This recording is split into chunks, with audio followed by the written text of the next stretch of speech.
আমরা দেখি ওই যে বুড়া বুড়ি বিয়ে করেছে কোন যুগে, নাতি বুড়ো হয়ে গেছে এখন, তারপরেও ফিল্মে দেখে বিয়ের অনুষ্ঠানটা, তখন সে মনে করে কি বর্তমান, অতীতকে বর্তমানে এসেছে। তো আমাদের তো ফিল্মে এনে তারপরে দেখতে হয়, আর আল্লাহ সুবহানাহু ওয়া তাআলার কাছে অতীত বর্তমান ভবিষ্যৎ সব এক। এই জন্য আল্লাহ বলছেন ইয়ালামু মা বাইনা আইদিহিম ওয়া মা খালফাহুম ওয়া লা ইউহিতুনা বিশাইইন মিন ইলমিহি ইল্লা বিমা শাআ। অন্যরা যত কিছু আলেম হোক না, যত বড় জ্ঞানী হোক, সব কিছু আল্লাহ তাআলা যতটুকু দিতে চান অতটুকু পায়। তারপরে ওয়াসিআ কুরসিয়ুহুস সামাওয়াতি ওয়াল আরদ, তার কুরসি, তার ক্ষমতা গোটা আসমান এবং জমিন সবকিছুকে পরিবেষ্টন করেছে, অন্তর্ভুক্ত করে আছে, অর্থাৎ তার মালিকানার বাইরে কিচ্ছু নাই। এটা ওই যে বললাম মালিকানা থাকা দরকার। এরপরে কি বলা আছে আহওয়াল আপনার। এই জন্য আয়াতুল কুরসিটা হচ্ছে কুরসি মানে ক্ষমতার আয়াত, মানে আইন প্রণয়ন করার জন্য। আমি আর একটা মজার কথা আপনাদেরকে যদি বলি, এই আয়াতটার মধ্যে 9টা বাক্য। কয়টা বাক্য? আয়াতুল কুরসিতে বাক্য কয়টা? 9টা। এখন আপনাদেরকে যে কথা আমি বলতেছি খুব খেয়াল করবেন, সেটা হচ্ছে এই 9টা বাক্য দুই দিক থেকে আসেন। একেবারে শুরুর আয়াত, শুরুর বাক্যটা, এবং শেষের বাক্য এক। আবার শুরুর দিক থেকে 2, শেষের দিক থেকে 2, এটা মিল আছে। এবারে শুরুর দিক থেকে 3, শেষের দিক থেকে 3 মিল আছে। শুরুর দিক থেকে 4র্থ বাক্য, শেষের দিক 4র্থ বাক্য মিল আছে। মাঝখানে একটা আলাদা। মাঝখানে একটা কি? সেটা কোনটা? ইয়ালামু মা বাইনা। শুরুতে আসেন, শুরুতে বলা আছে আল্লাহু লা ইলাহা ইল্লাহু, আল্লাহ লা ইলাহা ইল্লাহু, তিনি ছাড়া আর কোনো ইলাহ নেই, উপাসনার যোগ্য কেউ নেই, ইবাদতের পাওয়ার উপযুক্ত কেউ নেই। কেন নেই? শেষে কি বলা আছে? ওয়াসিআ কুরসিয়ুস সামাওয়াতি ওয়াল আরদ ওয়া হুল আলিয়ুল আজিম। আলী আল আজিম, ওখানে আছে হাইয়ুল কাইয়ুম, এখানে আছে আলিউল আজিম। এরপরে অংশ আছে, তারপর অংশ কি? দ্বিতীয় অংশ কি? লা তাখুযুহু সিনাতু ওয়ালা নাওম। ওখানে আজকে আছে এরকম মিলিয়ে দেখবেন আপনারা, ওখানে 9টা বাক্য আছে। এর মধ্যে মূল বাক্যটা হচ্ছে ইয়ালামু মা বাইনা আইদিহিম ওয়া মা খালফাহুম। তার মানে হচ্ছে এইটা গুরুত্বপূর্ণ অধ্যায় যে আইন প্রণেতাকে অবশ্যই আইনের ভালো মন্দ ভবিষ্যৎ সব জানতে হবে, নতুবা এখন একটা আইন করবে, ভবিষ্যতে সে আইনটা ক্ষতিকর হবে। আমরা বাংলাদেশে ভালো করে জানা আছে, যারা একটু বুড়া তারা জানেন, এরশাদের সময় উপজেলা আইন করলো, উপজেলা, পরবর্তী সরকার এসে এটাকে বাতিল করলো, উপজেলা মনে করে, এরপরে আবার এসে ওটাকে শর্ত দিয়ে উপস্থাপন করা হলো, এরপরে এখন আবার বিলুপ্ত করা হলো। এরকমভাবে বারবার এক একটা আইন পরিবর্তন করে বাংলাদেশ সংবিধানটাই তো কয়েকবার খেয়ে ফেলেছে। এই জন্য দেখেন এখন একটা আওয়াজ উঠেছে যে এই সংবিধান বাতিল করতে হবে। এটা ইনশাআল্লাহ বাতিল হয়ে যাবে। এই যে আপনারা আজকে যে সজাগ হয়েছেন, এত লোক, আলহামদুলিল্লাহ। আমরা তো মনে করি যে আমরা তো এই অনুষ্ঠানটা কোনো ওয়াজ মাহফিল করছি না। এটা আমি বারবার বলি কথা যে আমি কিছু কর্মী তৈরি করতে চাই। কি তৈরি করতে চাই? লিডার। কি তৈরি করতে চাই? যেই লোকগুলো প্রত্যেকে এক একটা এলাকায় যায় কি হবে? ওই যে শুরুতে বলেছিলাম, মনে আছে না? ইন্নামা তুনজিরু মানিত্তাবা যিকরা ওয়া খাশিয়ার রহমানা। এবং আমাদের তো এটা আলহামদুলিল্লাহ এটা আমার গল্প না। আমি সেই যখন এই ভিডিওর যুগ ছিল না, অডিও লেকচার দিতাম, সেই লেকচার আল্লাহ তাআলা পুরো দুনিয়ায় পৌঁছে দিয়েছেন এবং একটা ইনকিলাব তৈরি করে দিয়েছিলেন। আর এখন তো আলহামদুলিল্লাহ অনেক মিডিয়া আছে, অনেক মাধ্যম আছে। আপনারা যদি ভালোভাবে কাজ করেন ইনশাআল্লাহ দেখবেন এই দেশে ইসলামী হুকুমত কায়েমতে সবাই রাখবেন ইনশাআল্লাহ। এই জন্য আমরা কাজ করবো। আমি একটু পরে আলোচনাগুলো করবো ইনশাআল্লাহ সুযোগ হলে। তো এরপর দেখেন আমি বলছিলাম যে এই আয়াতুল কুরসির সবচেয়ে যে অংশটা গুরুত্বপূর্ণ, শুরুর দিক থেকে শেষ দিক মিলেই আসবেন, একটা বাক্য পাবেন যেটা স্বতন্ত্র। সেটা হচ্ছে কোনটা? ইয়ালামু মা বাইনা আইদিহিম ওয়া মা খালফাহুম। এখানে পরিষ্কার করে দিলেন যে আল্লাহ তাআলা অতীত বর্তমান ভবিষ্যৎ সবকিছু জানেন, সবকিছুর জ্ঞান রাখেন কে? এটা এই জন্য যাতে করে পিছনে কোনো চক্রান্ত কেউ করতে না পারে। আইন অমান্য করলে সেটা জানা যায় এবং পূর্ণাঙ্গ শাস্তি দেওয়া যায়। পূর্ণাঙ্গ শাস্তি দেওয়ার মালিকও কে? এখানে আছে দেখবেন, আমরা আমি বিস্তারিত সবগুলো পড়ি নাই।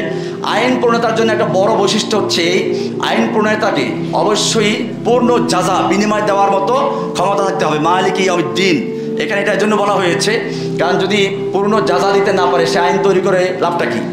এরকম দিতে পারেন কে? কিভাবে? মনে করুন একজন লোক একটা দেশের জন্য বড় অবদান রেখেছে, সরকার তাকে একটা বড় পুরস্কার দিয়ে দিল, শেষ হয়ে গেল। আবার অপরদিকে একজন লোক 100 লোককে হত্যা করেছে, সরকার তাকে বিচার করে একবার ফাঁসি দিল, তাহলে একটার জন্য একটা ফাঁসি হলো, 99টার জন্য ফাঁসি কি হবে? এই জন্য একেবারে পূর্ণাঙ্গ শাস্তি অথবা পূর্ণাঙ্গ যাজা দেওয়া মানুষের পক্ষে সম্ভব না। পূর্ণাঙ্গ শাস্তি দিতে পারেন কি এবং পূর্ণাঙ্গ পুরস্কার দিতে পারেন কি? এই জন্য আইন প্রণেতাকে অবশ্যই এই কোয়ালিটি, এই গুণগুলো থাকতে হয়। আর এই গুণগুলো মানুষের মধ্যে পাওয়া সম্ভব নয়, কাজেই মানুষ আইন তৈরি করার অধিকারও রাখে না। এই কারণে কোরআন বলছে আলা লাহুল খালকু ওয়াল আমর, সৃষ্টি যার, আইন কেবল তার। এই মেশিনগুলো তৈরি করেছে যারা, আমি যদি এখন নিজের মন গড়া তো চালাই, চলবে এগুলো? চলতে হলে চলতে হবে কীভাবে? ওই কোম্পানি যা তৈরি করেছে যারা, তাদের ক্যাটালগ দেওয়া আছে, ওই নিয়ম মেনে যদি চালায় তাহলে কাজ চলবে, আর নইলে এটা নষ্ট হয়ে যাবে।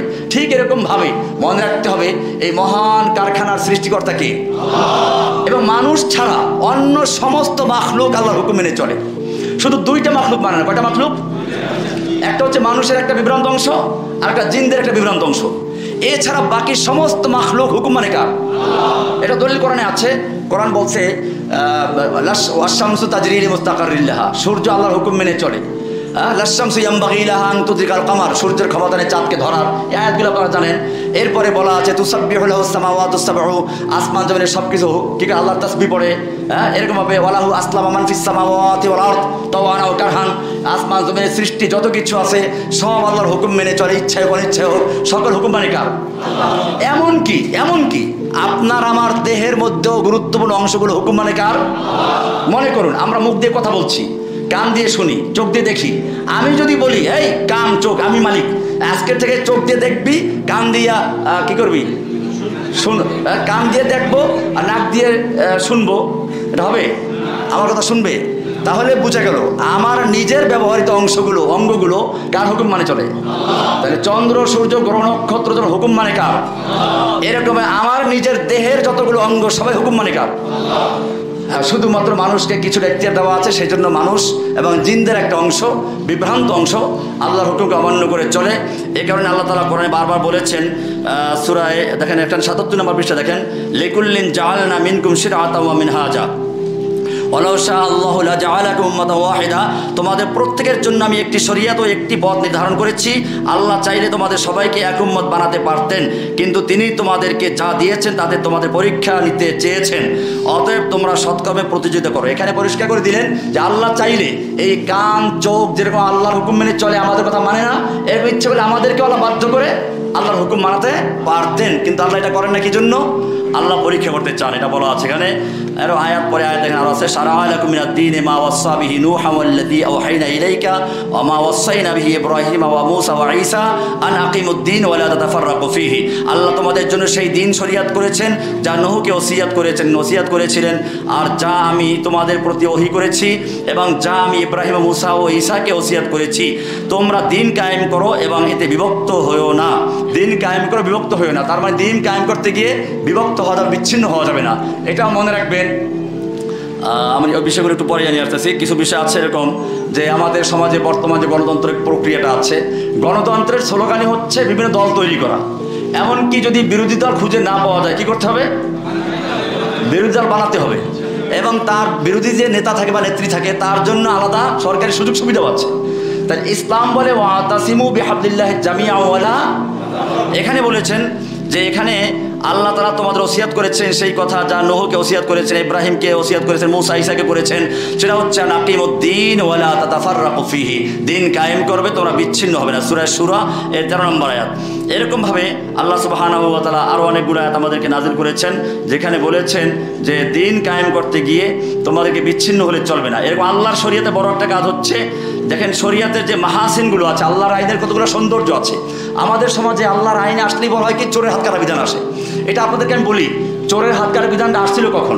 এটা খেয়াল করবেন, যখন খয়বর বিজয় হলো। খয়বর বিজয়ের পরে মুসলিমদের সবাই স্বচ্ছলতা ফিরে আসলো, কোনো অভাব নেই। এখন যদি কেউ চুরি করে তাহলে বুঝতে হবে চুরি করেছেন অপরজন্য কারণে বা মাল বৃদ্ধি করার জন্য, লোভের কারণে। শরীয়ত তখন হাত কাটতে বলেছে।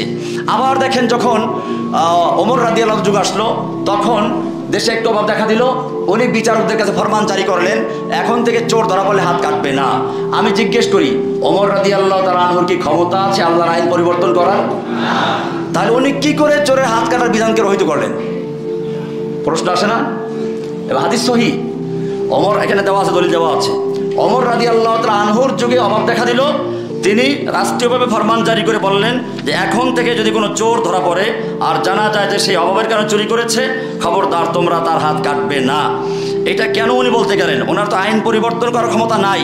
এটা দেখেন লেখা আছে 82 নম্বর পৃষ্ঠা, দেখেন ওখানে লেখা আছে অফি আমির রমাদ আল্লামা ওয়াকাল জু আমার ওমর খাত্তাব রাদিয়াল্লাহু তাআলা আনহু আল্লাহ ইউক্তা ইয়াদুস সারিক লিআন্না শুবহাতা কায়েমাতুন ওয়াল জায়ু মাযুরুন। ওমর রাদিয়াল্লাহু তাআলা আনহু হাত কাটা বন্ধ করে দিলেন, নিষেধ করলেন, বিচারকদের ফরমান জারি করলেন। কেন জারি করলেন? ওনার পক্ষ থেকে না, এইখানে জবাব দেওয়া আছে। লিআন্না শুবহাতা কায়েমাতুন, শরীয়তের আইনের একটা সৌন্দর্য হচ্ছে এই, আল হুদুদ ওয়াল কিসাসু তানদারিউ বিশুবহাত, যেখানে সন্দেহ আসবে, সংশয় আসবে, সেখানে আইন প্রয়োগ করা যাবে না। মনে করুন জেনা করলে পরে কি করে পাথর চুরে হত্যা করা, কিন্তু সেখানে শর্ত আছে, 4 জন সাক্ষী দিতে হবে। সেই সাক্ষীরা দেখেছে যেরকম একেবারে যেটা ফিকার কিতাবে লেখা আছে, সুরমা শলাকা যেরকম সুরমাদানি ভিতরে থাকে এইরকম দেখতে হবে, সেই দেখা সাক্ষী দিতে হবে, তারপরে জেনার শাস্তি কার্যকর হবে। এইরকম দেখাতে করা সম্ভব এটা? তাহলে বুঝা গেল এই যে জেনা পাথর চোর হত্যা করে, এটা কার জন্য জানেন? এটা হচ্ছে ওই সমস্ত লোকদের জন্য যারা নিজেদেরকে কুত্তার মতো রাস্তাঘাটে জেনা বিচার করে, ওদের জন্য বিচার শাস্তি। এটা মানুষের জন্য না।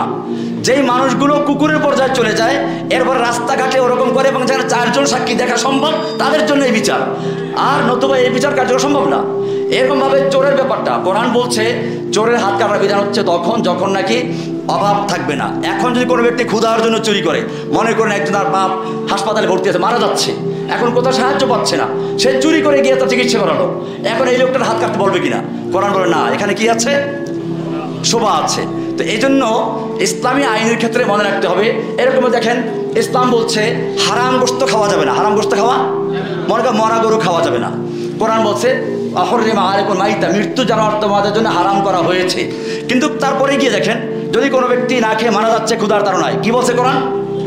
ইল্লা মাযতুরিরতুম, তবে যদি তোমরা খেতে বাধ্য হও, অর্থাৎ যদি জীবন বাঁচাবার জন্য প্রয়োজন হয়, তাহলে আল্লাহ কি করেছেন? হালাল করেছেন। এখন কতটুকু হালাল করেছেন সেইটা আবার পরের অংশ দেখেন, গায়রা বাগেওয়ালা আদিন, গায়রা বাগেওয়ালা আদিন।